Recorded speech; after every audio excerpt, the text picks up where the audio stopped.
When you say that you exist, what is it exactly that you're claiming? That there's a physical body at a particular location? That there's a continuous stream of consciousness?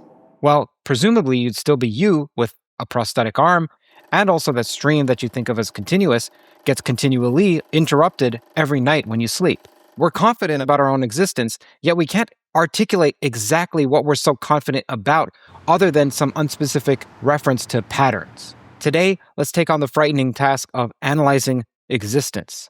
To make this more palatable and less psychiatric hospital-inducing, let's distance this from the analysis of the first person that can lead you to the dark night of the soul, and let's just talk about the Dark Knight. Batman doesn't exist. Firstly, sorry to break it to you. Secondly, this is such an elementary sentence with penetrating and wide implications, not just for philosophy, but for your existence. That Batman sentence is the philosophical equivalent of dividing by zero. It seems to crash the system that we use to make sense. So, why? After all, clearly Batman's just pixels and ink and a character in a story, a fictional vigilante who fights crime in a made-up city, etc. There's no controversy here. Well, let's think about it. If Batman doesn't exist, then who exactly are we talking about? What is this Batman that we're so assuredly declaring is non-existent? It's like saying, this sentence is false, or I'm not thinking about how zoomed in Curt is on every single video. Here's the problem in logical form. When you utter what philosophers call a negative singular existential, which is a sentence that denies some particular individual exists, you appear to be either, number one, using a singular term, so a word that purports to pick out one specific individual, like Batman or Santa, to refer to something, or two, you're predicating the non-existence of the referent of that term. So predicating just means to attribute a property to something. For instance, the apple is red, predicates the redness of the apple. A referent is what that term points to. For example, what Batman is supposed to pick out, that person, that character. But just a moment. So how can a singular term successfully refer if there's nothing to refer to? It's like successfully pointing at nothing. If you point at nothing, are you pointing at something? What would that even mean? Okay, so let's consider these negative singular existentials. Santa Claus doesn't exist. Pegasus doesn't exist. Your Canadian girlfriend doesn't exist. I know she does. She's traveling. I get it. The proof that I'm the most sagacious philosopher alive doesn't exist. Now that one's clearly false. If these sentences are meaningful and true, then language has a superpower, like the ability to talk about nothing as if it were something. That's either incredibly impressive or considerably broken. Of course, there is the alternate view that language doesn't even refer to anything, but that's just not the route that we're going to take here. If you want to explore that topic more, then there's this podcast with Elon Barinholtz about language as a cognitive parasite, which refers without reference. Bertrand Russell had a solution that's so dexterous that it dominated philosophy for like 60 years. Russell said that existence isn't a property of individuals at all. Existence is a second-order property. Well, what is a second-order property? The way that I think about it is like this. First-order properties are those being read, being tall, being happy. So properties that an individual can have. A second-order property is like being instantiated, being widespread, being rare. These are properties that properties have. That's the way that I think about it. It's properties of properties. And it's not precisely this, but it'll suffice for the sake of the uninvolved task of understanding mere existence. By the way, instantiated just means you have at least one instance. So for instance, being a ballerina is instantiated because you can find a ballerina. But being a unicorn is not instantiated because it seems like unicorns don't exist. Now, according to Russell, when you say dragons exist, you're decidedly not saying that certain individuals have the property of existence, even though you think you are. Instead, you're saying that the property of being a dragon has the second-order property of being instantiated. In logical notation, we incorrectly believe that we mean the following. So there exists an X, such that X is a dragon. And then we'll put this negation here to say that this doesn't hold. Okay, now what about names like Batman? Russell would say that they're not genuine singular terms. they're disguised definite descriptions. That is, phrases of the form the so-and-so that pick out a unique individual by description. Batman is shorthand for something like the caped crusader of Gotham. This means that the sentence Batman doesn't exist has a completely different logical form, so an underlying logical structure, than its grammatical form, so how it appears in English. To Russell, Batman doesn't exist is just shorthand for this hairy formula on screen here, which translates to that it's not the case that there exists exactly one Caped Crusader. The special sauce here is that Russell eliminates the singular reference to Batman itself. So instead, you're denying a certain property. That's what he means when he says that existence, or denying the existence of something, is not exactly about first order, it's about second order. In this case, the property that you are the unique Caped Crusader, and whether that's instantiated. For many, many years, maybe decades, almost everyone thought, man, Russell, you solved it, bro. Then in 1970s, Saul Kripke published Naming and Necessity. This was a bombshell, much like there are a few bombshells in philosophy. There's Wittgenstein and his Tractatus, there's the Critique of Pure Reason, and there's Naming and Necessity is up there. So Saul Kripke demonstrates that the descriptive theory of Russell, which is what we referred to earlier, was subtly and fatally flawed. By the way, subtly and fatally flawed is also the alternative name of your favorite interpretation of quantum mechanics. Kripke pointed out that names and descriptions behave differently in modal contexts. So contexts involving possibility and necessity and sentences with may and this could be the case and this must be the case, this so-and-so is necessary. So let me stop being so abstract and say Peter Parker may not have been bitten by a radioactive spider. We say that's true. We can also say the guy bitten by a radioactive spider may not have been bitten by a radioactive spider. Okay, that's, we'd say, is false. It's contradictory. Now, if Peter Parker just meant the guy bitten by a radioactive spider, these sentences should have the same truth value. They don't. Therefore, names aren't disguised descriptions. Instead, it seems like names are more like rigid designators. They pick out the same individual in every possible world where that individual exists. Descriptions ordinarily aren't rigid, as they can pick out different individuals in different possible worlds. Think about it like this, like Shakespeare. If Shakespeare was synonymous with the author of Romeo and Juliet, then anyone competent with English would recognize that Shakespeare wrote Romeo and Juliet. It's an analytic truth. It's truth just by the meaning of the words, like bachelors are unmarried males. However, this isn't exactly the case since it takes empirical investigation to discover who wrote what. Indeed, there are some people who think Francis Bacon wrote Shakespeare's plays. I have a dear friend who studied for many, many years who actually wrote Shakespeare's plays, and he's not convinced William Shakespeare did. Another example is that I can successfully refer to Feynman while believing he was a famous bongo player who invented the hula hoop, and I'd be wrong about everything except his name. But I'm still thinking about Feynman the physicist. This is why names aren't equivalent to the description speakers associate with them. Look, another way to think about this is that names don't have descriptive meanings. Names directly point straight at their bearers like a philosophical laser pointer. That's where he clashes with Russell. Okay, so now we're back to our original problem, except more abjectly. Like, if Batman is directly a referential term, then what happens when there's nothing to refer to? What is existence? What is non-existence? It's a laser pointer aimed at empty space, except we somehow know exactly what it's pointing at? Enter Alexius Meinong, and I'm going to mispronounce that like mad, and I apologize. He proposed something so outlandish that Russell spent years trying to refute it. Perhaps the domain of quantification, the collection of everything that we can talk about, that we can quantify over, basically what everything ranges over, it includes things that don't exist. To Meinong, existence is an actual property, a genuine property of individuals, but just not everything has it.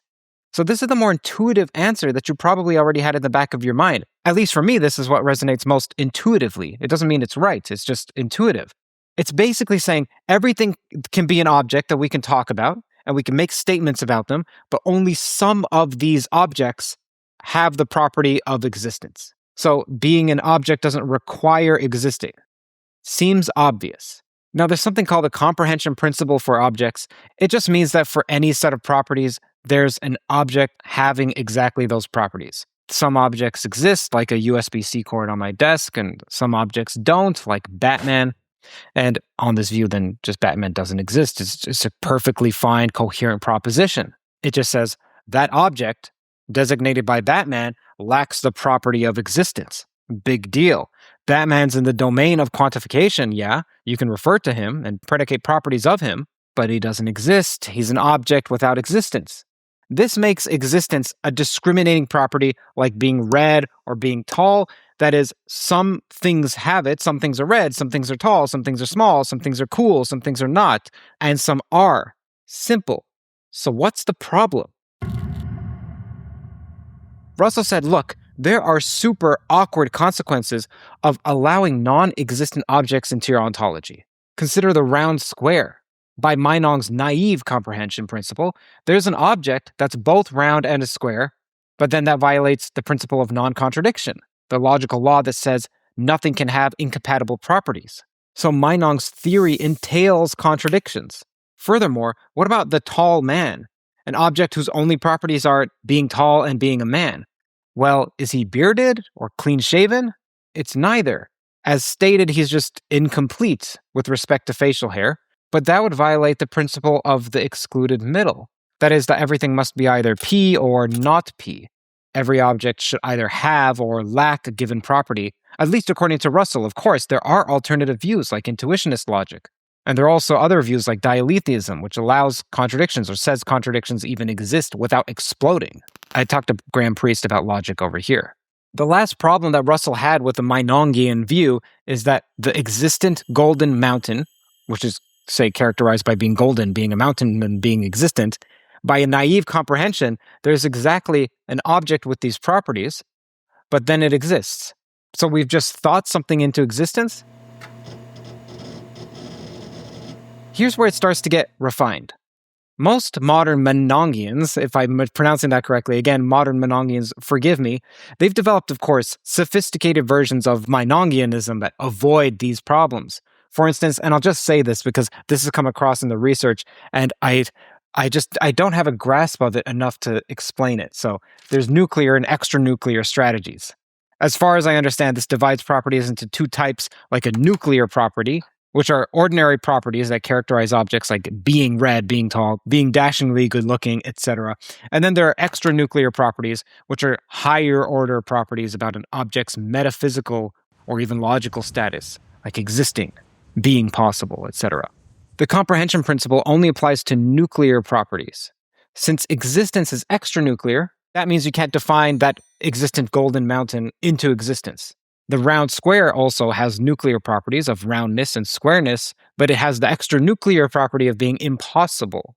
Then there's an extra refinement by Edward Zalta, if I'm pronouncing that correctly, of the dual copula strategy.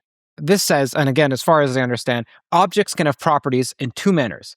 So one is encoding. You can have a property as part of one's nature or definition, like how a character in a novel has properties. And then there's exemplifying, actually instantiating a property into reality, like how you actually have properties. Sherlock Holmes, for instance, would then encode the property of being a detective, but doesn't exemplify it. Instead, Sherlock exemplifies being fictional. The round square encodes roundness and squareness without exemplifying either. So there's no contradiction. These solutions work, but now we need spreadsheets to track which properties are which type and which mode of predication is in play, meaning that philosophies become accounting except without job prospects. Then in my research, I came across a recent approach of accepting that all genuine singular terms refer and that everything exists, but insist that apparently empty names like Batman refer to abstract artifacts just created by humans. This means that Batman refers to an abstract object created by DC Comics. This abstract object exists in the same way that numbers and stories exist. So when people say Batman doesn't exist, they're expressing a true proposition that Batman isn't concrete. This respects direct reference, so names refer without description, as well as classical logic, the standard logic that probably makes intuitive sense to you, which has been covered on this channel before. I'll place links on screen and in the description. Basically, every meaningful sentence is either true or false, while avoiding Meinongian non-existence. The cost, however, is that it's revisionary about ordinary usage. What I mean is that when someone says Santa doesn't exist, they're saying Santa doesn't exist in any manner whatsoever. They're usually not making some subtle distinction about abstract versus concrete existence. Some philosophers refuse to let descriptivism die. They've developed versions that survive Kripke's attacks. The three ones I'll vaguely gesture at are the following. There's metalinguistic descriptivism. So Batman means the bearer of Batman, whoever or whatever is called by that name. Is it circular? Perhaps. I haven't convinced myself of it. Then there's causal descriptivism. So Einstein means the person standing at the origin of the causal chain underlying our use of the word Einstein. And then a causal chain is what? Well, maybe it's something like a historical sequence of uses connecting our current use back to some initial baptism. This handles Kripke's examples while maintaining descriptive content. There's also something called wide scope descriptivism. The description takes wide scope over modal operators. So Superman may not have been strong. That sentence doesn't say that strong guy from Krypton may not have been strong, but rather that actual strong guy from Krypton is such that he may not have been strong. Now you see what a giant Saul Kripke was? That much of philosophy after Kripke are attempts to either take Kripke further or knock Kripke down, and it's so tricky to do either. Most philosophers that I've encountered find these constructions to be artificial. Computer science faces the same issue every time you write code. Null pointer exceptions are just failed attempts to refer to some non-existent object. Object-oriented programming basically implements sophisticated Meinongianism, in that you can declare objects without instantiating them, giving them a kind of being without existence.